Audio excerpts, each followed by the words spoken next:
Hidden beneath the Swiss Alps is a fortress designed to save an entire country.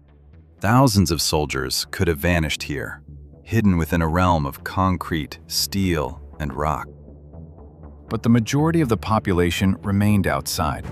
Was the Redoubt really the brilliant plan that saved Switzerland? Or a sacrificial strategy that is barely discussed to this day? Switzerland. A country of high mountains, silent lakes, and peaceful villages. But hidden between the peaks lies a second Switzerland. A Switzerland without windows, without daylight, and for decades, without a place on any public map. Deep inside the Alps are kilometers of tunnels, sleeping quarters, ammunition stores, command centers, and massive artillery guns. Some entrances were disguised as rocks. Others looked like barns, chalets, or harmless garages. But behind them began an underground world. A fortress built during the Second World War to stop an invading army. Perhaps even Hitler himself. But did this secret Alpine fortress truly save Switzerland from invasion? Or did a desperate retreat plan later become a national legend? To find out, we must go where even daylight was forced to remain outside, deep into the Swiss mountains.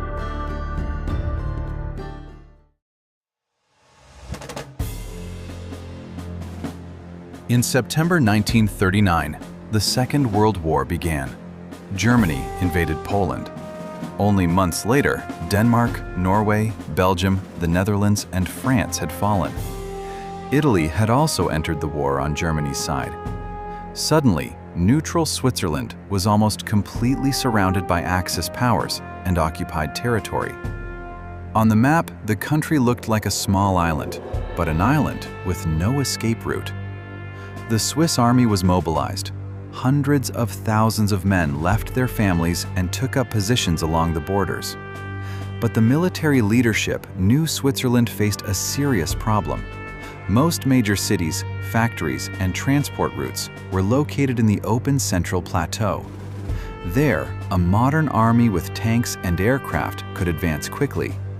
Switzerland could not defend every meter of its border. So General Henri Guisan developed a radical plan. Deep into the Swiss mountains,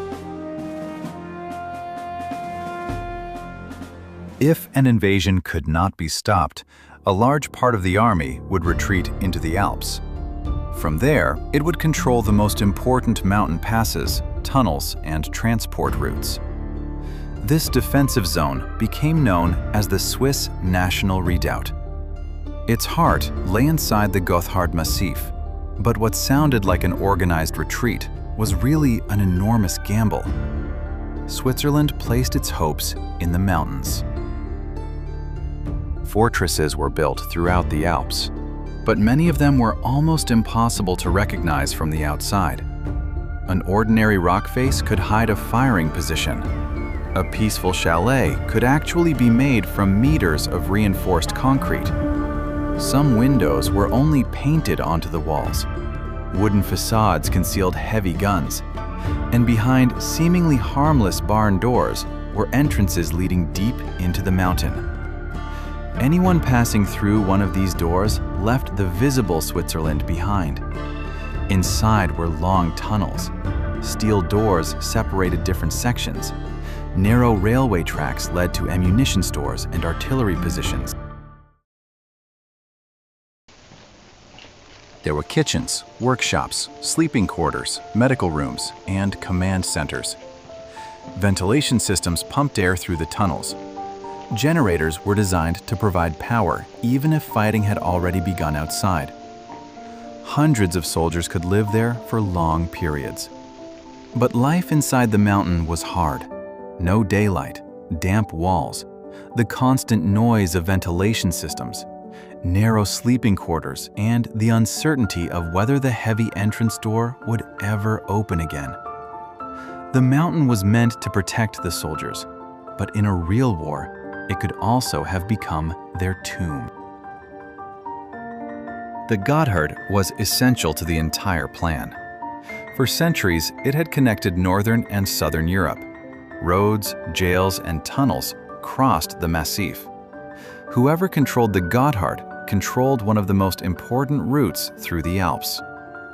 That is why some of the strongest fortifications were built around the pass. Observation posts watched the roads and valleys. Heavy guns could fire from hidden positions. Bridges, tunnels, and railway lines were prepared for possible demolition. The message to any attacker was clear. You may invade Switzerland, but you will not capture its Alpine routes intact. Inside Sasso da Pina, heavy artillery stood behind armored plates. From outside, there was often nothing more than a dark opening in the rock. But behind it waited soldiers, ammunition, and machinery. The fortress was not powerful only because of its weapons. Its real strength was uncertainty. An attacker could never know which rock was harmless and which one could fire back.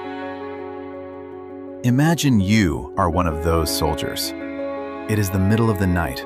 Only a weak lamp burns inside a sleeping room deep beneath the Gotthard. Water drips from a pipe. The ventilation system hums constantly. Then the alarm sounds. The men jump from their beds. Boots strike the concrete floor. Orders echo through the corridor. Ammunition is loaded onto small transport carts. Steel doors open. Inside the command room, officers lean over secret maps. An observation post has reported movement. No one knows whether it is only an exercise or whether the war has finally reached the border. The artillery gun is prepared. Outside, the Gotthard lies in darkness. Inside, an entire fortress waits. Minutes pass, then an hour. Finally, the all clear is given. No attack, only a false alarm. The soldiers return to their sleeping quarters, but now they know what the moment would feel like, the moment they had trained for. And they know something else. The next alarm might be real. Today, the National Redoubt is often described as a brilliant defensive plan, but it had one major weakness that was rarely discussed.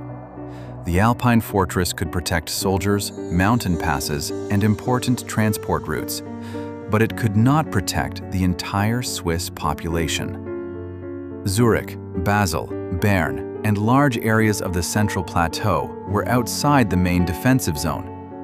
What would have happened to those cities if the army had withdrawn into the Alps? The uncomfortable answer is this. Large parts of the country might have been abandoned or only weakly defended. The National Redoubt was not a fortress where all of Switzerland could hide. It was a plan for the worst possible situation. Even if the cities fell, the war was supposed to continue in the mountains.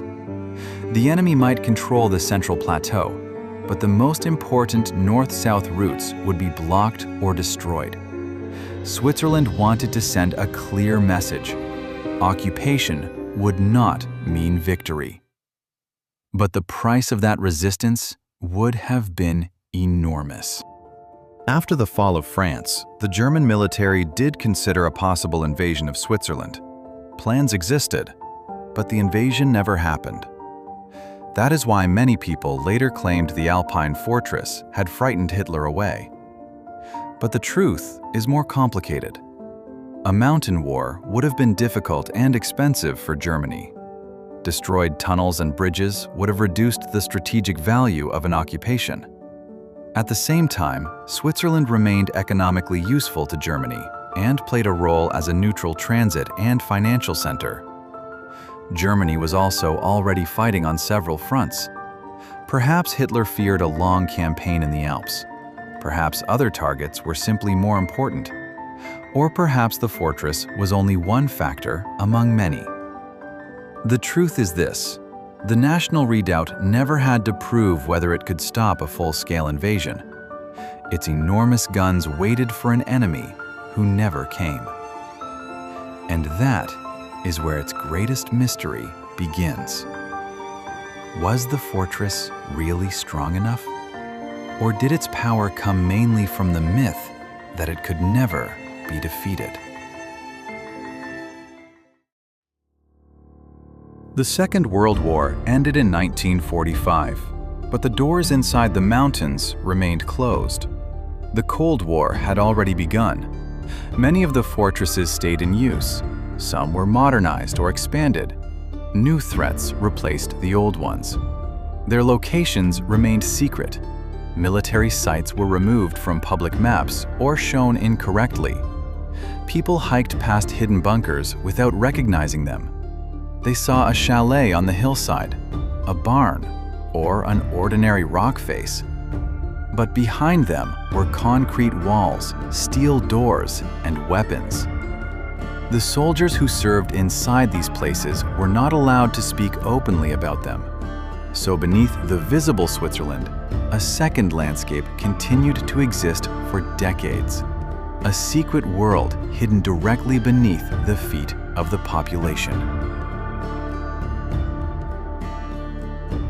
Only after the end of the Cold War did many of these fortresses lose their military importance.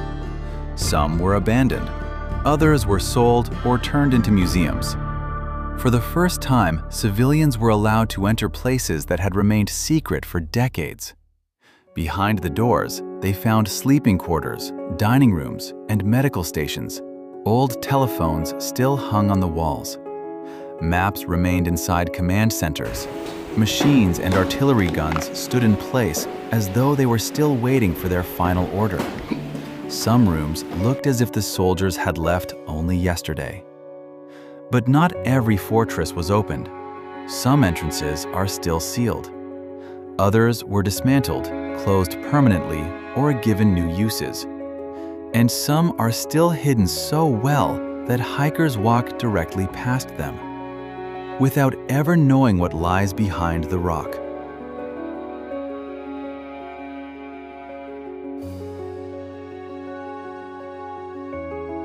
Today, we stand in front of a heavy door inside the mountain. Behind it begins a tunnel. We know many of the construction plans, we know the weapons, and we know why these fortresses were built.